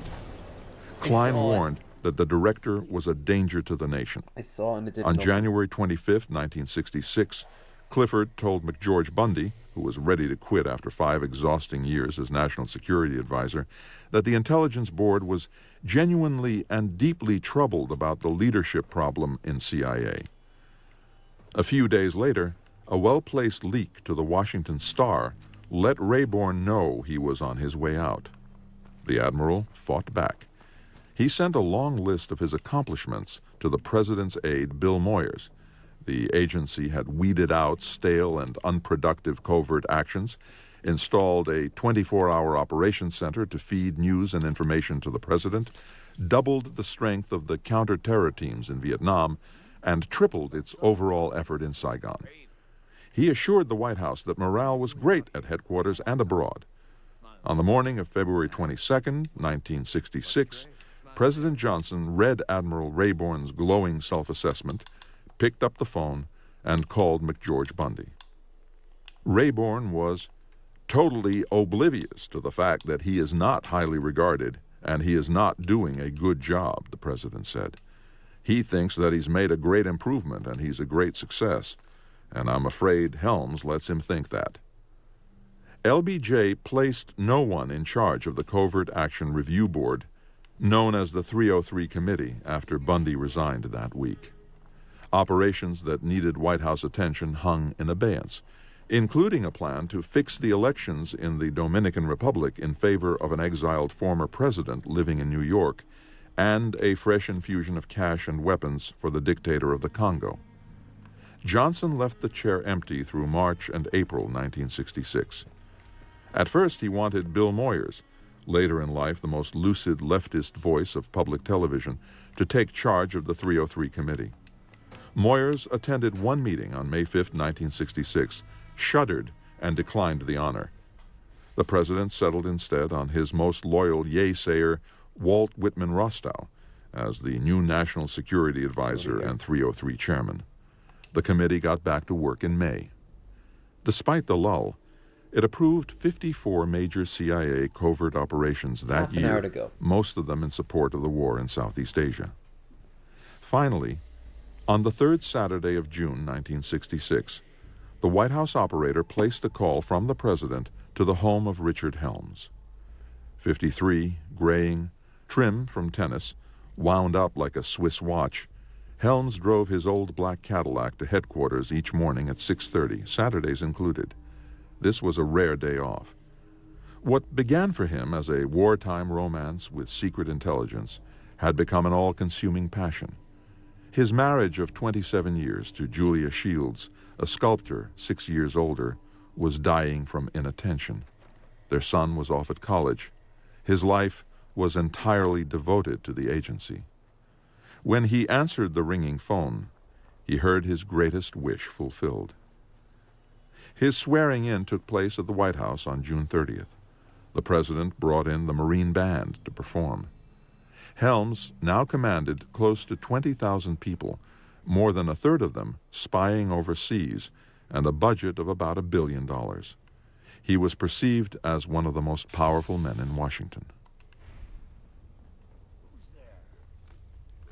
25. We knew then that we could not win the war. 250,000 American soldiers were at war when Richard Helms took control at the CIA. 1,000 covert operators in Southeast Asia and 3,000 intelligence analysts at home were consumed by the growing disaster. A battle was building at headquarters. The job of the analysts was to judge whether the war could be won. The job of the clandestine service was to help win it. Most analysts were pessimists. Most operators were gung-ho. They worked in different worlds. Armed guards stood between the directorates at headquarters. Helms felt he was a circus rider standing astride two horses, each for the best of reasons going its own way. One of the hundreds of new CIA recruits who arrived for work the summer that Helms took power was a 23-year-old who had signed up on a lark looking for a free trip to Washington during his senior year at Indiana University. Bob Gates, the future Director of Central Intelligence and Secretary of Defense, rode an agency bus from downtown Washington into a driveway surrounded by a high chain-link fence topped with barbed wire. He entered a forbidding 7-story concrete slab topped with antennas. The inside of the building was deceptively bland, he remembered. Long, undecorated hallways, tiny cubicles to work in, linoleum floors, metal government-issue furniture. It was like a giant insurance company. But then again, it wasn't. The CIA made Gates a 90-day wonder, an instant second lieutenant, and sent him off to Whiteman Air Force Base in Missouri to learn the science of nuclear targeting. From there, the fledgling CIA analyst caught a chilling glimpse of the course of the war in Vietnam. The United States was running out of pilots, and white-haired colonels were being sent off to bomb the communists. We knew then, Gates remembered, that we could not win the war. Circle now squared. Helms and his Far East chief, Bill Colby, were career covert operators, and their reports to the president reflected the can-do spirit of the old clandestine service. Helms told LBJ, "This agency is going flat out in its effort to contribute to the success of the total U.S. program in Vietnam." Colby sent the White House a glowing assessment of the CIA's Saigon station. "While the war is by no means over," he reported, "my Soviet or Chinese counterparts report must exhibit great concern over the Viet Cong's mounting problems and the steady improvement in the ability of both the South Vietnamese and the Americans to fight a people's war." George Carver, whom Helms had chosen as his special assistant for Vietnamese affairs, was also a constant bearer of glad tidings for the White House. Yet the CIA's best analysts had concluded in a book-length study the Vietnamese communists' will to persist, sent to the president and perhaps a dozen top aides, that nothing the United States was doing could defeat the enemy. When Secretary of Defense McNamara read that report on August 26, 1966, he immediately called Helms and asked to see the CIA's ranking expert on Vietnam. As it happened, Carver was on vacation that week, so his deputy, George Allen, was summoned to the inner sanctum of the Pentagon for his first and only one-on-one talk with the Secretary of Defense. He was scheduled for a half hour at 10:30 a.m. The conversation turned out to be the only true meeting of the minds of the CIA and the Pentagon during the presidency of Lyndon Johnson. McNamara was fascinated to learn that Allen had spent 17 years working on Vietnam. He did not know that there was anyone who had devoted himself to the struggle for so long. "Well," he said, "you must have some ideas about what to do." He wanted to know what I would do if I were sitting in his place, Allen remembered. I decided to respond candidly. "Stop the buildup of American forces," he said. "Halt the bombing of the North and negotiate a ceasefire with Hanoi." McNamara called his secretary and told her to cancel the rest of his appointments until after lunch. Why, the Secretary of Defense asked, would the United States choose to let the dominoes of Asia fall? Allen replied that the risk was no greater at the peace table than in the theater of war. If the United States stopped the bombings and started negotiating with China and the Soviet Union, as well as its Asian allies and enemies, there might be peace with honor. After 90 minutes of this riveting heresy, McNamara made 3 fateful decisions. He asked the CIA to compile an order of battle an estimate of the enemy forces arrayed against the United States. He told his aides to begin to compile a top-secret history of the war since 1954, the Pentagon Papers, and he questioned what he was doing in Vietnam. On September 19th, McNamara telephoned the president. "I myself am more and more convinced that we ought definitely to plan on termination of bombing in the North," he said. "I think also we ought to be planning, as I mentioned before, on a ceiling on our force levels. I don't think we ought to just look ahead to the future and say we're going to go higher and higher and higher and higher, 600,000, 700,000, whatever it takes." The president's only response was an unintelligible grunt. McNamara came to understand, too late, that the United States had dramatically underestimated the strength of the insurgents killing American soldiers in Vietnam, a fatal mistake that would be repeated many years later in Iraq. The order of battle And other study he places. commissioned set off a great struggle between the military commanders in Saigon and the CIA analysts at headquarters. Did the United States face a total of fewer than 300,000 communist fighters in Vietnam, as the military maintained, or more than 500,000, as most of the analysts believed? The difference lay in the number of guerrillas, irregulars, militiamen, soldiers without uniforms. If the enemy stood 500,000 strong after 2 years of relentless bombings by American planes and intense attacks by American troops, it would be a sign that the war really could not be won. The lowball figure was an article of faith for General William Westmoreland, the American military commander in South Vietnam, and his aide, Robert Comer. Known as Blowtorch Bob, Comer was a charter member of the CIA who ran Westmoreland's new and rapidly expanding counterinsurgency campaign, codenamed Phoenix. He consistently sent eyes-only memos to LBJ saying victory was at hand. The real question, he asserted, was not whether we were winning, but how fast we wanted to win. The argument went back and forth for months. Finally, Helms sent Carver out to Saigon to deal with Westmoreland and Comer. Their talks did not go well. The military was stonewalling. On September 11, 1967, the argument came to a head. "You guys simply have to back off," Comer told Carver in an hour-long monologue over dinner. "The truth would create a public disaster and undo everything we've been trying to accomplish out here." Carver sent a cable to Helms saying the military would not be swayed. They had to prove that they were winning. They had underscored their frustrating inability to convince the press, hence the public, of the great progress being made and the paramount importance of saying nothing that would detract from the image of progress, Carver reported to the director. Quantifying the number of Viet Cong irregulars in South Vietnam would produce a politically unacceptable total of over 400,000. Since the military had a predetermined total fixed on public relations grounds, we can go no further unless you instruct otherwise. Helms felt a crushing pressure to get on the team and to trim the CIA's reporting to fit the president's policy. He caved in. He said the numbers didn't mean a damn. The agency officially accepted the falsified figures of 299,000 enemy forces or fewer. "Circle now squared," Carver cabled back to the director. This book is continued on Disc 10. Yes, but is it actually done? It is. Oh. That's part 1 finished now.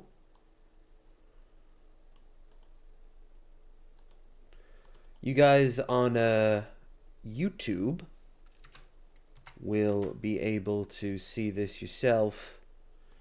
The link should be in the description. But should I wrap it up here?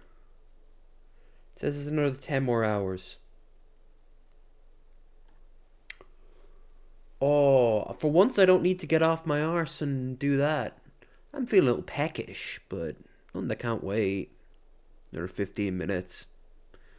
I do need to pee, though. No, we'll do one mission.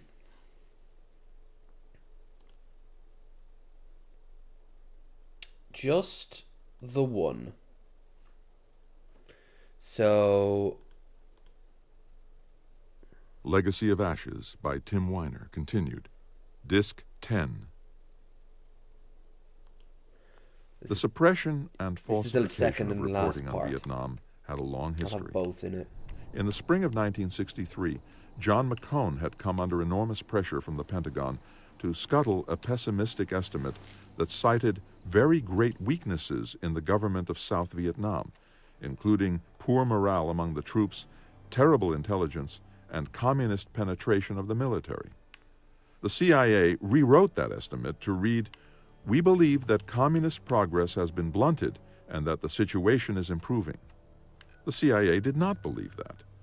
A few weeks later came the riots in Hue, followed by the burning Buddhists and the plotting to do away with Diem. The pressure never stopped. The president's new national security advisor, Walt Rostow, constantly ordered the CIA to produce good news about the war for the White House. "Whose side are you on anyway?" Rostow growled. But on the same day that Helms squared the circle, he also sent a brutally honest CIA study to the president. The attached paper is sensitive, particularly if its existence were to leak, Helms's letter to the president began. "It has not been given and will not be given to any other official of the government." The very title of the report, "Implications of an Unfavorable Outcome in Vietnam," was explosive. The compelling proposition, it said, was that the U.S., acting within the constraints imposed by its traditions and public attitudes, cannot crush a revolutionary movement which is sufficiently large, dedicated, competent, and well supported. Yep. The structure of U.S. military power is ill-suited to cope with guerrilla warfare waged by a determined, resourceful, and politically astute opponent. This is not a novel discovery. In Saigon, the CIA's best officers were making their own discovery. The more intelligence they gathered, the more they realized how little they knew. But by now it hardly mattered what the CIA reported to Washington. Never had there been a war where more intelligence was placed in the hands of commanders, captured enemy documents, brutal interrogations of prisoners of war, electronic intercepts, overhead reconnaissance, field reports brought home to the Saigon station through the blood and mud of the front lines, careful analyses, statistical studies, quarterly syntheses of everything the CIA and American military commanders knew. Today, an old torpedo factory not far from the Pentagon houses 8 miles of microfilm, a small part of the archive of American intelligence from the war.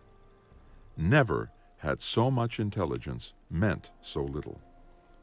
The conduct of the war had been set by a series of lies that the leaders of the United States told one another and the American people. Yep. The White House and the Pentagon kept trying to convince the American people that the war was going well. In time, the facts on the ground would prevail. 26. A political H-bomb. On February 13, 1967, Richard Helms was in Albuquerque at the end of a long day touring the American nuclear weapons labs when a highly agitated CIA communications officer met him at his hotel room with a message from the White House: return to Washington immediately. A little leftist monthly called Ramparts was about to publish a story saying that the National Student Association, a well-respected worldwide group of American collegians, had for years received a generous stipend from the agency. CIA headquarters had just warned the White House that there would be a firestorm over CIA involvement with private voluntary organizations and foundations. The CIA will probably be accused of improperly interfering in domestic affairs and of manipulating and endangering innocent young people. The administration will probably come under attack. When the story broke, President Johnson immediately announced that Nick Katzenbach, the number 2 man at the State Department, would lead a top-down review of the relationships the CIA had forged with private voluntary organizations in the United States. Since Helms was the only one who knew precisely what had gone on, LBJ left me the responsibility of pulling the agency's scorched chestnuts out of the fire. James Reston of the New York Times knowingly observed that the CIA's links to certain unnamed radio stations, publications, and labor unions were now also in jeopardy.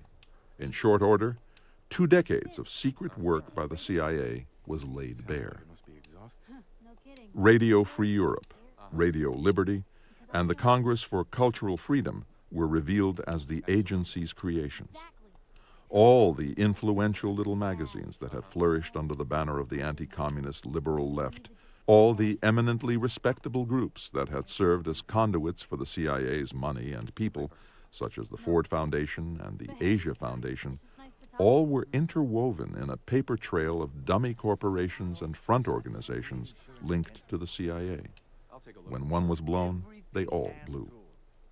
The radios were arguably the most influential political warfare operations in the agency's history.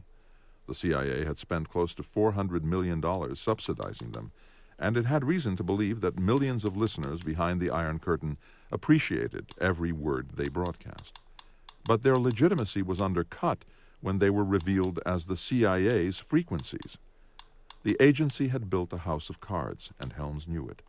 The CIA's support for the radios and the foundations were some of the biggest covert action programs the agency had run. But there was nothing truly clandestine about them. 10 years before, Helms had talked to Wisner about phasing out the secret subsidies and letting the State Department handle the radios. They had agreed to try to convince President Eisenhower, but they never followed through. Since 1961, Secretary of State Dean Rusk had been warning that the millions of dollars flowing from the CIA to student groups and private foundations was the subject of common gossip or knowledge both here and abroad. For a year, ramparts had been on the agency's radar. Helms had sent a memo to Bill Moyers at the White House detailing the political and personal behavior of its editors and reporters. But the CIA was not the only party guilty of negligence when it came to the control of covert action. For years, the White House, the Pentagon, and the State Department had failed to keep an eye on the agency. More than 300 major covert operations had been launched since the inauguration of President Kennedy, and except for Helms, no one then in power knew about most of them. We lack adequate detail on how certain programs are to be carried out, and we lack continuing review of major ongoing programs, a State Department intelligence officer reported on February 15, 1967. The mechanisms created to watch over the CIA and to invest its clandestine service with presidential authority were not working. They never had worked. There was a growing sense at the White House, the State Department, the Justice Department, and Congress that the agency had gone slightly out of control. What they have specifically in mind is killing him. On February 20th, 1967, the President telephoned the acting Attorney General of the United States, Ramsey Clark. 5 weeks before, LBJ and the syndicated columnist Drew Pearson had had an hour-long, off-the-record conversation in the White House. Not for nothing was Pearson's column called Washington Merry-Go-Round. He had set the president's head spinning with a story about the mafia's John Rosselli, the loyal friend of the CIA's Bill Harvey, who was the sworn enemy of Senator Robert F. Kennedy. This story going around about the CIA, sending in the folks to get Castro, LBJ said to Ramsey Clark, it's incredible. He told the tale as he had heard it. They have a man that was involved, that was brought into the CIA with a number of others, and instructed by the CIA and the Attorney General to assassinate Castro after the Bay of Pigs. They had these pills. Every word of that was true, but the story went on. It took Johnson to a terrifying, if unfounded, conclusion. Castro had captured the plotters, and he tortured them, and they told him all about it. So he said, okay, we'll just take care of that. So then he called Oswald and a group in and told them to get the job done. The job was the assassination of the President of the United States. Johnson told Ramsey Clark to find out what the FBI knew about the connections among the CIA and the Mafia and Bobby Kennedy. On March 3rd, Pearson's column reported that President Johnson is sitting on a political H-bomb, an unconfirmed report that Senator Robert Kennedy may have approved an assassination plot which then backfired against his late brother. The item badly frightened Bobby Kennedy. He and Helms had lunch the next day, and the director brought the sole copy of the only CIA memo tying Kennedy to the Mafia plot against Castro. 2 days later, the FBI completed a report for the president with the pungent title, Central Intelligence Agency's Intentions to Send Hoodlums to Cuba to Assassinate Castro. It was clear and concise. The CIA had tried to kill Castro. The agency had hired members of the Mafia to do it. Robert Kennedy, as Attorney General, knew about the CIA plot as it unfolded, and he knew the mob was involved. President Johnson mulled the matter over for 2 weeks before he ordered Helms to undertake an official CIA investigation of the plots against Castro, Trujillo, and Diem. Helms had no choice. He told the CIA's Inspector General John Ehrman to go to work. One by one, Ehrman called the handful of men who knew what had happened to his office. One by one, he pulled together the CIA's files, slowly assembling a detailed account. Secretary of State Rusk ordered the chief of the State Department's Intelligence Bureau, Tom Hughes, to conduct his own independent review of the CIA's covert operations. On May 5th, Hughes sat down with Rusk and Katzenbach in the Secretary of State's chandeliered office. The three men weighed whether the president should sharply curtail the clandestine service. Hughes had come to believe that buying foreign politicians, supporting foreign coups, and running guns to foreign rebels could corrode American values. He proposed that the United States should cut covert action to an irreducible minimum. They should go forward only when the prospective results are essential to national security or national interests, are of such value as significantly to outweigh the risks, and cannot be effectively obtained in any other way. Rusk conveyed these thoughts to Richard Helms, who did not strongly disagree. That same week, Helms read very carefully through the 133-page draft report of the CIA's Inspector General. It said the killers of Diem and Trujillo had been encouraged but not controlled by the U.S. government. But it dissected in grim detail the mechanics of the plots against Castro. We cannot overemphasize the extent to which responsible agency officers felt themselves subject to the Kennedy administration's severe pressures to do something about Castro, it said.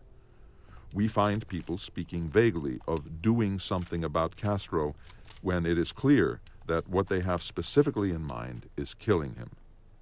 Though the pressure had come from the highest levels of the government, the report was silent on the question of presidential authorization. The only man who could provide a definitive answer, Senator Robert F. Kennedy, was busy at that moment co-sponsoring a bill raising federal penalties for the desecration of the American flag. The report implicated every living CIA officer who had served as chief of the clandestine service. Alan Dulles, Richard Bissell, Richard Helms, and Desmond Fitzgerald in conspiracies to commit murder. It placed a particularly heavy burden on Fitzgerald. It said he had personally promised high-powered rifles with telescopic scopes to the Cuban agent Rolando Cubella, who had vowed to kill Castro the week President Kennedy was assassinated. Fitzgerald fervently denied it, but the chances that he was lying were high. On May 10th, Helms put his handwritten notes on the Inspector General's report in his briefcase and went to see the president. No record of what they said is known to exist. On May 23rd, Helms testified before Senator Richard Russell's CIA subcommittee. Russell knew more than any outsider about the agency's affairs. He was closer to President Johnson than any man in Washington. He put a very pointed question to Helms in the context of political assassination. He asked about the CIA's ability to keep former employees quiet. Helms went back to headquarters that day and made sure that every piece of paper created by the Inspector General's investigation was destroyed. He kept the sole copy of the report securely locked in his safe, where it sat untouched for the next 6 years. Helms was well aware that the CIA officer who knew the most damning facts about the Castro conspiracy was the dangerously unstable Bill Harvey, who had been dismissed as station chief in Rome for chronic drunkenness, but remained on the payroll, lurching around the corridors at headquarters. Bill would show up at some meeting just crocked, said Red White, the CIA's executive director.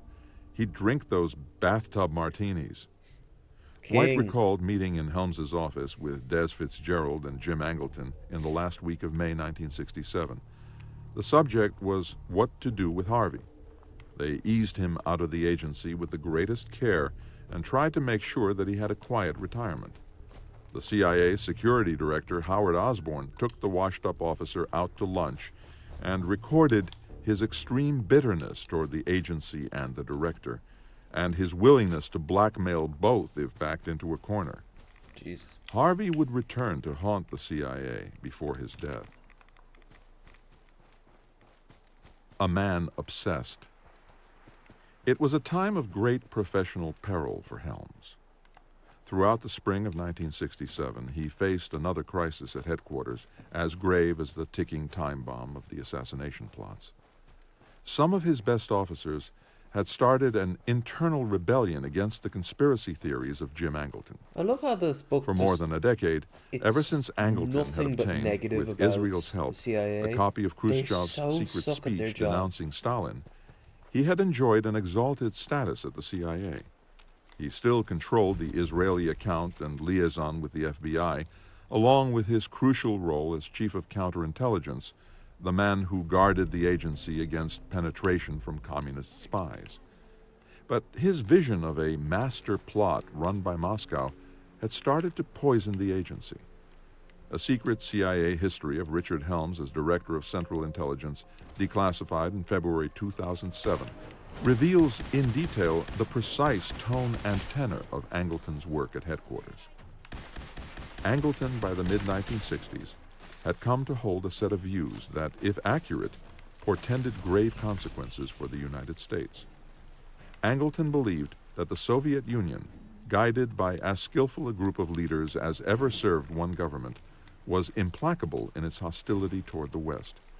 International communism remained monolithic, and reports of a rift between Moscow and Peking were only part of an elaborate disinformation campaign. An integrated and purposeful socialist bloc, Angleton wrote in 1966, sought to foster false stories of splits, evolution, power struggles, economic disasters, and good and bad communism to present a wilderness of mirrors to the confused West. Once this program of strategic deception had succeeded in splintering Western solidarity, Moscow would find it an easy matter to pick off the free world nations one by one.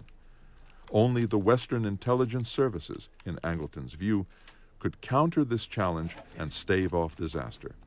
And because the Soviets had penetrated every one of these services, the fate of Western civilization rested to a large extent in the hands of the counterintelligence experts. Angleton was unsound, a man of loose and disjointed thinking whose theories, when applied to matters of public record, were patently unworthy of serious consideration, as an official of CIA assessment later concluded. The consequences of believing in him were grave. In the spring of 1967, they included the continuing incarceration of Yuri Nosenko, the Soviet defector who was in his third year of illegal imprisonment under subhuman conditions in a CIA stockade. A cascade of false accusations against senior Soviet division officers wrongly suspected of spying for Moscow, and a refusal to accept the word of any and all Soviet defectors and recruited agents. Loyal agency employees Paranoia had is come a under hell of a suspicion drug. of treachery solely on the basis of coincidence and flimsy circumstantial evidence, says the secret CIA history of the Helms years. Ongoing operations against Soviet targets had been shut down, new ones stifled, by the conviction that the Kremlin, tipped off by a mole within CIA, had doubled most agency assets. Valuable information supplied by defectors and longtime sources was being ignored for fear that it was somehow tainted. A small but determined resistance to Angleton was growing within the clandestine service. Rather than being disinformed by the enemy, we are deluding ourselves, a senior Soviet division officer named Leonard McCoy said in a memo that Helms first read in April 1967. He told Helms that the Angletonian mindset had created a complete paralysis of our Soviet effort. In May, Howard Osborne, the director of the CIA's Office of Security, warned that the Nosenko case was a legal and moral abomination. Helms asked the Deputy Director of Central Intelligence, Admiral Rufus Taylor, to try to resolve the case. Taylor reported back that Nosenko was in no way a double agent. The CIA's Soviet division was being torn apart, and Helms had to set the prisoner free and make some major personnel changes to clear the air. Angleton and his staff produced almost no intelligence reports for the rest of the agency. He considered himself the ultimate customer for his work and refused to circulate his conclusions in writing. He had sabotaged station chiefs throughout Europe, undermined Allied intelligence services, and poisoned the well at headquarters, all without one scrap of supportive evidence that there ever was or ever had been a mole inside the Soviet division, as Rolf Kingsley, the newly appointed chief of the division under Helms, protested without avail. Helms believed, in Admiral Taylor's words, that Jim was a man obsessed. Helms deplored that obsession, but thought that Angleton was so valuable and so difficult to replace that his other attributes outweighed the disadvantages of that obsession. Despite the blighted careers, the damaged lives, and the sheer chaos that Angleton created, Helms never broke faith with him. Why? First, as far as anyone knows, the CIA was never penetrated by a traitor or a Soviet spy during the 20 years that Angleton ran counterintelligence, and for this, Helms was eternally grateful. Second, as the secret CIA history of the Helms years makes clear for the first time, Angleton was partly responsible for his greatest triumph as Director of Central Intelligence, the CIA's accurate call of the Six-Day War. On June 5, 1967, Israel launched an attack on Egypt, Syria, and Jordan. The CIA saw it coming. The Israelis had been telling the White House and the State Department that they were in great peril. Helms told the president that this was a calculated gambit, a white lie told in the hope of winning direct American military support. To Lyndon Johnson's great relief, Helms said that Israel would strike at a time and place of its choosing and was likely to win swiftly in a matter of days. The ultimate source of the confidently stated forecast was Angleton, who had gotten it from his friends at the highest levels of Israeli intelligence and reported it directly and exclusively to Helms. His word was good. The subsequent accuracy of this prediction established Helms's reputation in the Johnson White House, the CIA history recorded. The experience almost certainly constituted the high point of Helms's service as director. It also further solidified Angleton's standing in the DCI's estimation. LBJ was duly impressed by the rare bullseye. Helms proudly recounted for the CIA's historians that Johnson, for the first time in his presidency, realized that intelligence had a role in his life, and an important one at that. This was the first time that he was really sort of jarred by the fact that those intelligence fellows had some insight that these other fellows don't have. He offered Helms a seat at the president's Tuesday lunch, the best table in town, the highest council of the government, what Helms called the magic inner circle, alongside the Secretary of State, the Secretary of Defense, and the Chairman of the Joint Chiefs. Once a week for the next 18 months, the CIA had what it needed most of all: the attention of the President of the United States. An enormous amount of plumbing. Helms wanted to keep the secrets of the CIA under control at home. To that end, he demanded no unpleasant surprises abroad. Under the prevailing political conditions, many of the agency's covert operations were potential H-bombs. In June 1967, Helms told Desmond Fitzgerald to evaluate every one of the CIA's overseas covert actions, ensure that the secrecy surrounding them was secure, and shut down every one that might blow. The agency could not withstand another public scandal or risk any more public scrutiny. The pressure on Fitzgerald, on top of the onus placed upon him by the internal investigation of the Castro plots, proved too great. 5 weeks later, a heart attack killed him as he played tennis with the British ambassador. Like Frank Wisner, he was 56 years old when he died. After Fitzgerald was buried, Helms selected a loyal old friend to lead the clandestine service. Thomas Hercules Karamessians, Tom K to his friends, a charter member of the CIA and the former station chief in Athens, who lived in constant crippling pain from a twisted spine.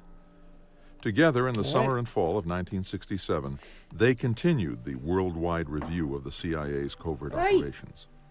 No nation on Earth was neutral territory, and Helms aimed to give the agency a global reach. In Saigon, the CIA had just started an excruciatingly sensitive operation. We are 26 minutes into a 10-hour long video. But once this video is finished, once this audiobook is finished, I'll need new suggestions.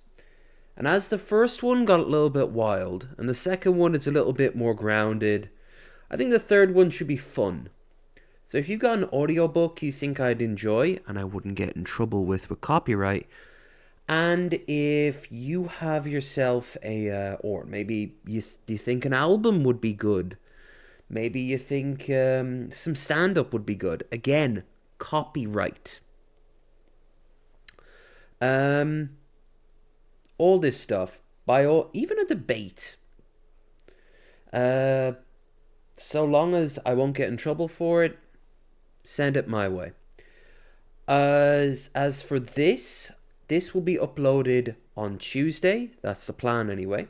And the next time I'm here on Twitch will be probably Thursday or Saturday.